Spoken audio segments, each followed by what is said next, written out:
Hello everyone, welcome back again. Circulatory system part 2 में फिर से स्वागत है। आज देखते हैं जो एरोटा है उसके अंदर ये आर्च ऑफ एओर्टा है, देन आती है डिसेंडिंग एओर्टा। डिसेंडिंग एओर्टा आगे चलकर एब्डोमिनल एओर्टा में कन्वर्ट हो जाती है, देन इससे ब्रांचेस निकलती है। सबसे पहले यहाँ पर जो है वो फ्रेनिक आर्टरी होगी जो डायफ्राम को सप्लाई करेगी। ये जो दिख रही है ये है स्प्लीनिक आर्टरी जो स्प्लीन को सप्लाई करती है। एंड यहाँ पर आती है हिपैटिक आर्टरी प्रॉपर जो लीवर को सप्लाई करती है। एंड हिपैटिक आर्टरी प्रॉपर के साथ यहाँ पर आपको ये दिख रही होगी, ये है portal vein, hepatic portal vein जो पूरे के पूरे डाइजेस्टिव सिस्टम से जितना भी फूड एंड न्यूट्रिटिव मटेरियल होता है उसे ला करके लीवर को सप्लाई करती है।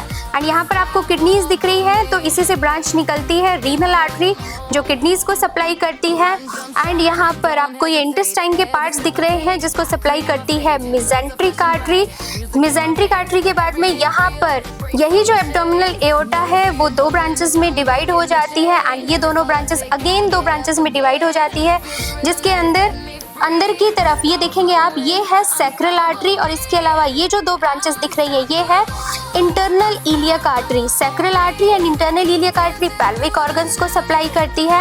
एंड जो एक्सटर्नल इलियक आर्टरी होती है वो लोअर एक्सट्रीमिटीज को सप्लाई करती है जो आगे चल करके femoral artery, popliteal artery, tibial artery, then उसके बाद में यहाँ पर ये फुट प्लेक्सस बनाती है। एंड यहाँ से अगेन वीनस रिटर्न होना स्टार्ट हो जाता है। एंड आप यहाँ पर देखेंगे जो ये आर्च ऑफ एओर्टा है, इसी आर्च ऑफ एओर्टा से जो अपर एक्सट्रीमिटीज होती है वहाँ पर ब्लड सप्लाई जाती है। देन यहाँ पर ह्यूमरल आर्टरी, देन यहाँ पर ब्रेकियल प्लेक्सस बनता है। यहाँ पर आपको अगेन ये नीचे की तरफ आती है तो रेडियल आर्टरी और अल्नल आर्टरी में ये डिवाइड हो जाती है। इस तरीके से ये अपर एक्सट्रीमिटी को सप्लाई करती है।